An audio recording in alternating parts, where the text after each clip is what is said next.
The cold darkness of space stretched endlessly in all directions, broken only by the distant glow of dying stars. In this remote corner of the galaxy, far from any major trade routes or colonies, something was about to happen that would change everything. Fleet Commander Thexamal stood on the bridge of his flagship, the mighty Devastator. His 6 eyes studied the holographic display floating before him, showing 12 red dots arranged in perfect formation. Each dot represented one of the most advanced warships in the Velthak Armada. Today they were hunting.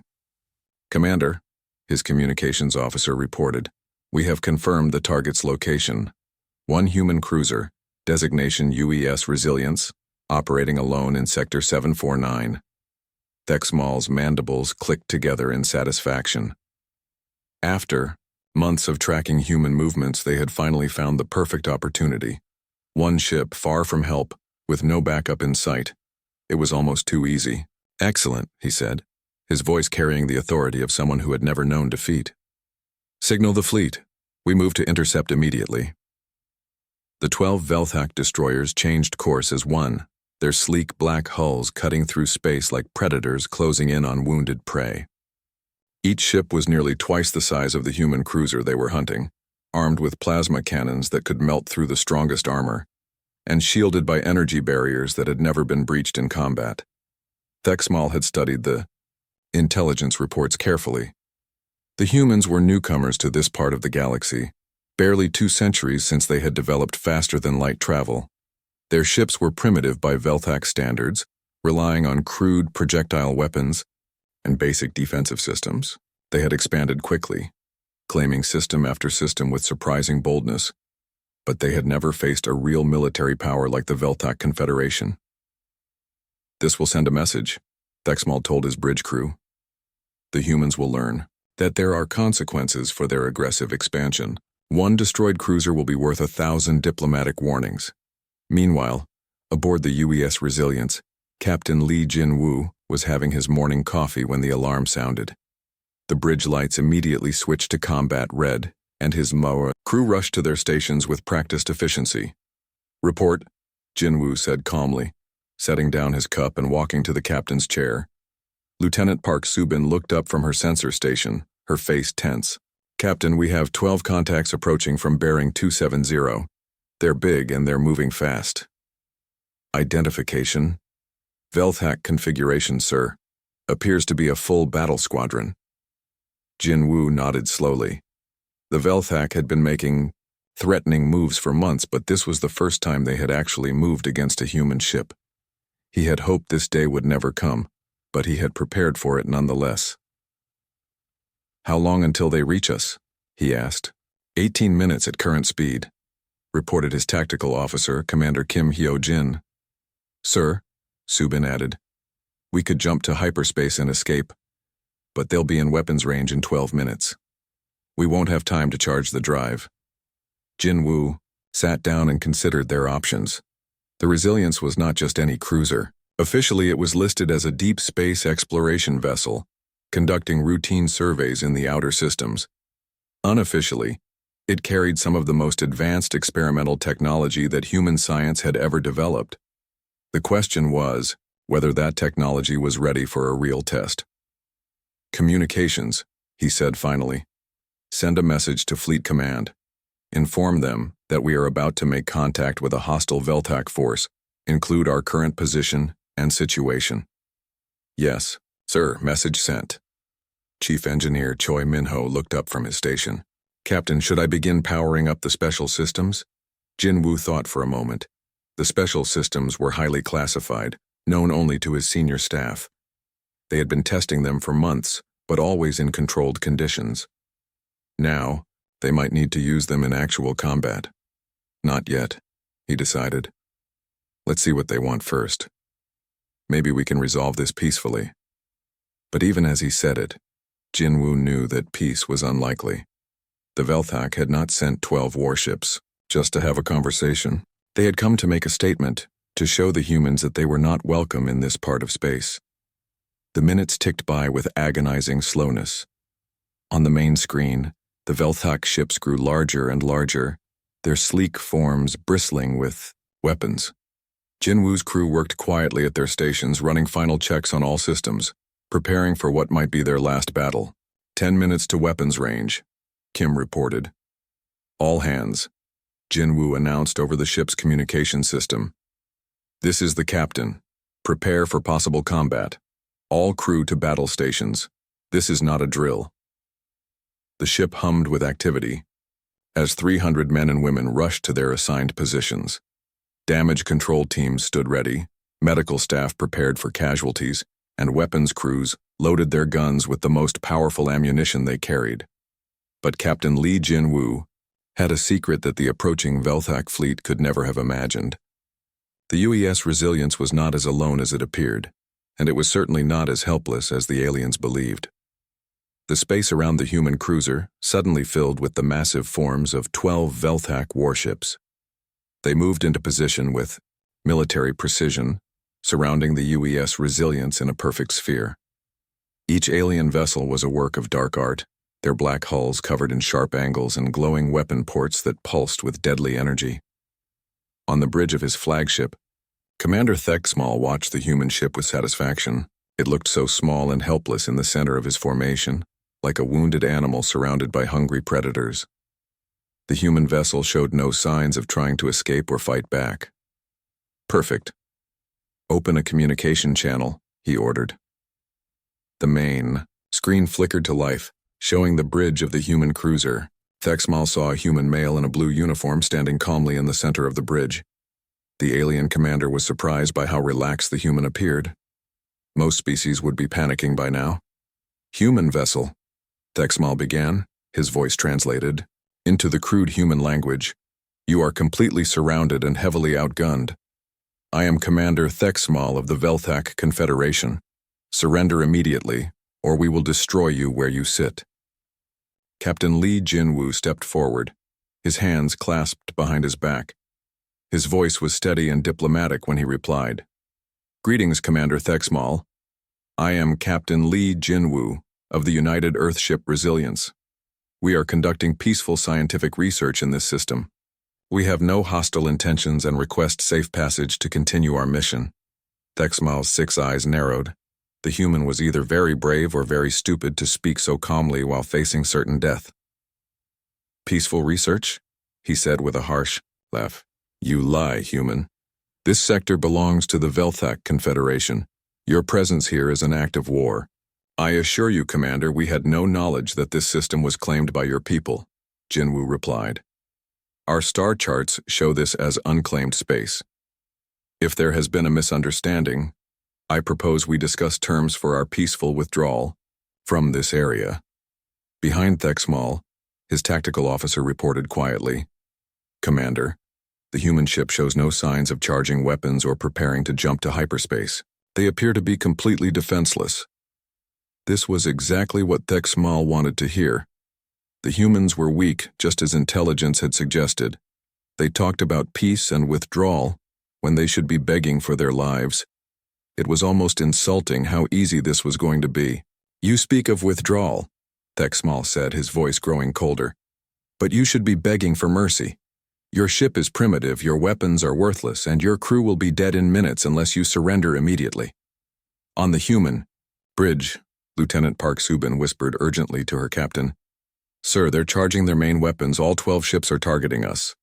Jinwoo nodded slightly but did not break eye contact with the alien commander on the screen. Commander, I understand you see us as a threat, but violence is not necessary. Surely we can reach a peaceful agreement that benefits both our peoples. Thexmal had heard enough.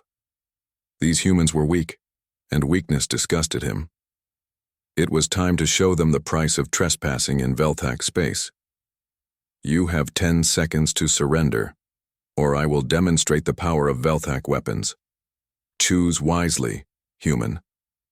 Jinwoo appeared to consider this for a moment. Then he said, I need more time to consult with my crew. This is an important decision. You have had enough time, Thexmal snarled. Your weakness sickens me.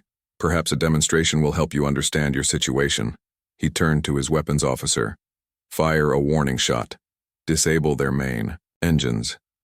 Let them drift helplessly while they consider surrender. A brilliant beam of plasma energy lanced out from the Velthak flagship, striking the rear section of the human cruiser. Explosions bloomed along the ship's hull, and several of its engine pods went dark. On the human bridge, sparks flew from control panels and the lights flickered. Direct hit on their propulsion system, reported the Velthak tactical officer. Their main engines are offline, they're dead in space. Thexmal smiled, showing rows of sharp teeth. Excellent. Now they understand their situation. On the human bridge, Chief Engineer Choi Min-ho looked up from his damage control station. Captain, engine output is down to 20%. We can't jump to hyperspace or outrun them now. Jin-Woo nodded calmly. Begin emergency protocols. All stations implement contingency plan Alpha. Lieutenant Park Subin's fingers flew over her control panels. Emergency beacon is active, sir. Broadcasting on all frequencies. What the Velthak commander did not know was that the human ship's emergency beacon was not a simple distress call. Hidden within the transmission was a complex tactical signal, encrypted and compressed, that could only be understood by other human vessels equipped with the same advanced communication systems. Commander Thexmal, Jin-Woo said, his voice still calm despite his ship's apparent helplessness. You have damaged my vessel and threatened my crew. However, I still believe we can resolve this peacefully. I request a brief ceasefire to discuss terms. Thexmal was enjoying himself now. The human captain was trying to maintain dignity while his ship burned around him. Very well, he said generously. You have 5 minutes to prepare your surrender. Then my patience will end, and so will your lives. But as the Velthak commander congratulated himself on his easy victory, he failed to notice the subtle changes in the space around them. His sensors, focused on the disabled human cruiser, missed the faint energy signatures beginning to appear at the edge of the system. The 5 minutes passed slowly as Commander Thexmal enjoyed watching the human ship drift helplessly in space. Smoke and sparks continued to pour from the damaged engine sections, and the vessel's lights flickered weakly. It was a satisfying sight that filled him with pride. Soon he would report to High Command that the human expansion had been stopped with minimal effort. Commander, his communications officer reported, the human captain is requesting to speak with you again. Put him through, Thexmal said, settling back in his command chair. Let us hear his surrender. Captain Jin-Woo appeared on the screen once more, but something had changed in his expression. The diplomatic politeness was still there, but now there was something else underneath it, something that made Thexmal feel slightly uncomfortable. Commander Thexmal, Jin-Woo began, I have consulted with my crew, and we have reached a decision regarding your demands. Excellent, Thexmal replied. I trust you have chosen wisely. Oh, we have, Jin-Woo said, and for the first time he smiled. We choose to decline your offer of surrender. Before Thexmal could respond to this apparent madness, his tactical officer suddenly shouted in alarm, Commander, 3 new contacts dropping out of hyperspace. They're human vessels and they're big. The main display immediately switched to show the tactical situation. 3 sleek human destroyers had appeared as if from nowhere, taking positions that formed a perfect triangle around the Velthak formation. The ships were smaller than the Velthak vessels, but they moved with deadly grace, their weapons already trained on specific targets. Impossible, Thexmal snarled. Our sensors showed no other ships in the area. Communications Officer Han So-young spoke up from the human bridge. Captain, we're receiving signals from the Valor, Honor, and Victory. They report ready for combat operations. Jin-Woo nodded. Excellent timing. Signal all ships to implement Battle Formation 7. Thexmal watched in growing horror as the 4 human ships began to move in perfect coordination. The supposedly disabled Resilience suddenly blazed back to full power, its engines roaring to life as if they had never been damaged at all. Sir, his tactical officer reported with a shaking voice, the human cruiser's engines are fully operational. The damage was fake. They were never disabled at all. How is that possible? Thexmal demanded. His chief engineer looked up from his station. Commander, our plasma beam hit their ship exactly where they wanted it to. They have some kind of ablative armor that creates false damage effects. The explosions and sparks were all for show. The truth hit Thexmal like a physical blow. The humans had not been caught by surprise. They had not been helpless. Everything he had seen for the past 18 minutes had been an elaborate trap, and he had walked right into it. Captain Jinwoo's voice came over the communication channel, but now all pretense of diplomatic courtesy was gone. Commander Thexmal, you are now surrounded by the 7th Fleet Reconnaissance Squadron. Your unprovoked attack on a peaceful exploration vessel constitutes an act of war under both human and galactic law. This is impossible, Thexmal whispered. Our intelligence said you were alone. Our sensors detected no other ships. Lieutenant Park Subin looked up from her station on the human bridge. Captain, should I explain to him about our stealth technology? Jinwoo considered this. Why not? Commander Thexmal, your sensors failed to detect our escort ships because they were running in full stealth mode. They have been following us for the past 3 days, waiting for exactly this kind of situation. The Velthak commander felt his world crumbling around him. Everything he had been told about human technology was wrong. These were not primitive savages with crude weapons. These were sophisticated warriors who had turned his perfect ambush into their own trap. But your distress signal, he said desperately. You were calling for help. Actually, reported Han So-young with obvious satisfaction, our emergency beacon was a tactical coordination signal. It told our escort ships exactly where to position themselves for maximum tactical advantage. What you thought was a cry for help was actually the signal to spring our trap. Commander Kim Hyo-jin looked up from the weapons console. Captain, all human ships report ready for combat. Main batteries charged, missile tubes loaded, and Nova cannon at full power. Nova cannon? Thexmal said weakly. He had heard rumors of such weapons, but no one believed the humans actually possessed them. Jinwoo's expression became serious. Commander, you now have a choice. You can surrender your fleet peacefully, or you can discover exactly how advanced human military technology has become. I strongly recommend the first option. The Veltec commander looked at his tactical display. His 12 ships were now surrounded by 4 human vessels that had appeared from nowhere, using technology he did not understand, carrying weapons he had never heard of. His perfect formation had become a perfect target. Sir, his tactical officer reported quietly, the humans have achieved total tactical superiority. Every one of our ships is locked onto by multiple targeting systems. If we fight, we will lose. Thexmal stared at the display in disbelief.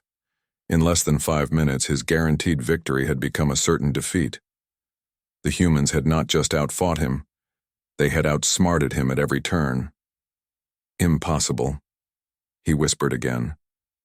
But the evidence was right there in front of him, and it was undeniable. Commander Thexmal stared at his tactical display, his mind racing to find a way out of this disaster. He had been a military commander for over 30 years, and he had never been outmaneuvered so completely. But he was not ready to surrender. Not yet. All ships, he commanded over his fleet communication system, assume attack formation Delta. Focus all fire on the damaged human cruiser. If we can destroy their command ship, the others will retreat. The 12 Velthak destroyers began to move into their traditional battle formation, a tight diamond shape that concentrated their firepower on a single target. It was a formation that had won countless battles against other alien races. Captain, Jinwoo watched the enemy ships repositioning themselves and shook his head. They're still thinking like it's the old days, he said to his crew. Commander Kim, implement defensive pattern alpha. Lieutenant Park, begin electronic warfare protocols. Yes, sir, both officers replied simultaneously. What happened next would have been impossible for any traditional military force. The 4 human ships suddenly scattered in 4 different directions, moving in patterns that seemed completely random. Instead of maintaining a formation, each ship began flying independently, making sudden turns and speed changes that made no sense to the Velthak commanders. What are they doing? Thexmal demanded. They have no formation, no discipline, they're flying like madmen. His tactical officer studied the display frantically. Sir, I cannot predict their movement patterns. Every time our targeting computers calculate their next position, they change direction. Meanwhile, the UES Resilience revealed its first surprise. Dozens of small objects began streaming from hidden bays along its hull. At first, they looked like debris, but then they began to move with purpose. Chief Engineer Choi Min-ho smiled as he watched his creation in action. Captain, the drone swarms are deployed and functioning perfectly. Each one is no bigger than a dinner plate, but together, they're causing massive interference with their targeting systems. The microscopic drones spread throughout the battle area like a cloud of intelligent dust. Each one carried sophisticated jamming equipment that interfered with Velthak sensors and weapons. Soon the alien ships found themselves firing at shadows in empty space. Our weapons cannot lock onto them, reported a frustrated Velthak gunner. Every time we target a human ship, something blocks our sensors. But the humans were just getting started. Lieutenant Park Subin activated the next phase of their battle plan, Captain deploying gravity mines at coordinates 77 Alpha through 77 Gamma. Small spherical devices shot out from the human destroyers, taking positions around the Velthak formation. When they activated, space itself began to bend and twist around them. The artificial gravity wells created by these devices made it impossible for the alien ships to maintain their tight formation. "What is happening to our ships?" Thexmal shouted as his flagship was pulled sideways by invisible forces. "We're losing formation." His chief engineer looked up from his instruments with terror in his eyes. "Commander, they're using gravitational weapons. They're actually manipulating space-time itself." The Velthak ships, designed to fight in perfect formation, became scattered and confused as the gravity mines pulled them in different directions. Some ships collided with each other as their pilots struggled to maintain control. Captain Jinwoo watched the chaos with satisfaction. "Commander, Kim, are our special weapons ready?" "Nova cannon is charged and ready, sir," Kim reported. "Nanobotic torpedoes are loaded in tubes 1 through 6. Fire at will." The UES Resilience unleashed its most experimental weapon. The Nova cannon fired a beam of pure energy that could punch through the strongest armor ever created. But instead of aiming at the enemy ship's hulls, it targeted their weapon system specifically. One by one, the main guns of the Velthak destroyers exploded as the Nova cannon found its targets. Ships that had been deadly threats moments before became helpless as their weapons were surgically removed. "Impossible," Thexmal screamed. "How can they target our weapons so precisely while we cannot even see them clearly?" The answer came in the form of the nanobotic torpedoes. These weapons contained millions of microscopic robots that could eat through metal and electronics. When they struck the Velthak ships, they began consuming the vessels from the inside out, targeting life support systems and engine cores. "Sir," reported a panicked Velthak officer, "we're being attacked by some kind of metal-eating virus. Our hull is dissolving." Commander Thexmal watched in horror as his mighty fleet was systematically destroyed by weapons he could not understand and tactics he could not counter. Half of his ships were already disabled, their crews abandoning ship or sending desperate surrender signals. "How are they doing this?" he whispered. "We have superior numbers, superior firepower, superior technology." His tactical officer looked up from his station with defeat in his eyes. "Sir, I think that's exactly the problem. We relied on superior numbers and firepower, but the humans relied on superior thinking. They're not fighting the battle we prepared for. They're fighting a completely different kind of war." As if to prove this point, the human ships suddenly stopped their chaotic movement and reformed into a perfect attack formation, moving as one organism toward the remaining functional Velthak vessels. Captain Jinwoo's voice came over the communication channel one more time. "Commander Thexmal, you now have 2 ships left. Surrender now and we will guarantee the safety of your surviving crews. Continue fighting, and we will demonstrate even more advanced human capabilities." Thexmal looked at his tactical display and realized that everything he thought he knew about warfare had just become obsolete. Commander Thexmal stared at the wreckage of his once mighty fleet floating in the cold darkness of space. 10 of his 12 destroyers were either completely destroyed or drifting helplessly with their crews evacuated. Only his flagship and one other vessel remained operational, and both were surrounded by the 4 human ships that had appeared from nowhere. His bridge crew looked at him with a mixture of fear and desperation. They had never seen their commander so thoroughly defeated, and they waited for his orders with growing anxiety. "Sir," his tactical officer said quietly, "the humans are demanding our surrender. What are your orders?" Thexmal's 6 eyes burned with rage and humiliation. He had spent his entire career building a reputation as an unbeatable military commander. He had conquered dozens of worlds and defeated countless enemies. He would not let his legacy end with surrender to a handful of primitive human ships. "Never," he snarled, his mandibles clicking with fury.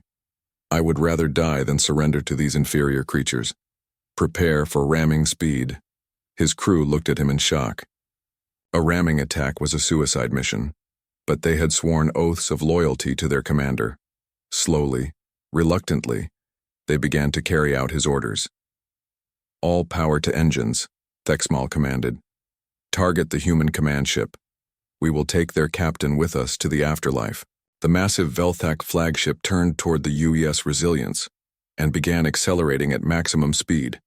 Its remaining weapons fired wildly, more to clear a path than to cause damage. The alien vessel grew larger and larger on the human ship's main screen as it approached at tremendous velocity. "Captain," Lieutenant Park Subin reported with alarm, "the Velthak flagship is on a collision course. Impact in 30 seconds. Captain Jinwoo remained calm as he watched the approaching ship. "All hands, brace for impact," he announced over the ship's communication system. "Chief Choi, activate the Phantom Protocol." Chief Engineer Choi Min-ho's hands moved quickly over his control panels. "Phantom Protocol activated, Captain. Phase shift hull is now online." The crew of the UES Resilience held their breath as the Velthak flagship filled their view screen. At the last possible moment, something impossible happened. The alien ship passed completely through the human cruiser as if it were made of ghost material. Commander Thexmal watched in complete disbelief as his ship emerged on the other side of the human vessel, both ships completely undamaged. "What sorcery is this?" he whispered. "It's called phase shift technology," Captain Jinwoo explained over the communication channel. "Our hull can become temporarily intangible, allowing solid objects to pass through us harmlessly." But the humans were not finished. As the Velthak flagship passed through the Resilience, powerful tractor beams locked onto it from all sides. The alien ship found itself held motionless in space, caught like an insect in an invisible web. "Impossible," Thexmal shouted. "Release us immediately." "I'm afraid that's not going to happen," Jinwoo replied. "You attacked a peaceful vessel without provocation, and now you've attempted a suicide attack. You're going to answer for your crimes." The remaining Velthak destroyer, seeing its commander captured, immediately sent a surrender signal. Its captain had no desire to share Thexmal's fate. "This is Captain Vexthor of the destroyer Vengeance," came a voice over the communication channel. "I surrender my ship and crew unconditionally. Please do not destroy us." Captain Jinwoo nodded to his communications officer. "Accept their surrender, Han. Send medical teams to assist their wounded." Han So-young looked surprised. "Sir, you want to help them? They just tried to kill us." "That's exactly why we need to help them," Jinwoo explained. "The difference between us and them is not just our technology, it's our principles." Over the next several hours, human medical teams boarded the damaged Velthak ships to treat the wounded and provide emergency supplies. The aliens watched in amazement as their former enemies worked tirelessly to save Velthak lives. Commander Thexmal, now a prisoner aboard the UES Resilience, was brought to Captain Jinwoo's ready room. The alien commander expected to be tortured or executed, but instead he found himself sitting across from the human captain sharing a cup of tea. "I don't understand," Thexmal said finally. "You have defeated us completely. Why do you show us mercy?" Jinwoo set down his cup and looked directly at the alien commander. "Because, Commander, strength without mercy is just brutality. You came here expecting to find weak, primitive humans who would beg for their lives. Instead, you found something you didn't expect." "What did we find?" Thexmal asked. "You found humans who are more dangerous than you could have imagined, not because we're cruel, but because we're unpredictable, innovative, and capable of growth. We don't just fight battles, Commander. We think our way through them." Thexmal sat in silence for a long moment, processing what he had experienced. Finally, he spoke. Your people, they are not what our intelligence reports suggested. No, Jinwoo agreed. We're not. And that's something your government needs to understand. Later, as the surviving Velthak ships prepared to return to their home space, Commander Thexmal sent a final message to the Velthak High Command. Do not underestimate the humans. They are far more dangerous than we believed, but not in the way we expected. Their greatest weapon is not their technology or their tactics. It is their ability to be more than what they appear to be. Recommend immediate diplomatic contact. The message would change everything between the two species, but that is a story for another day.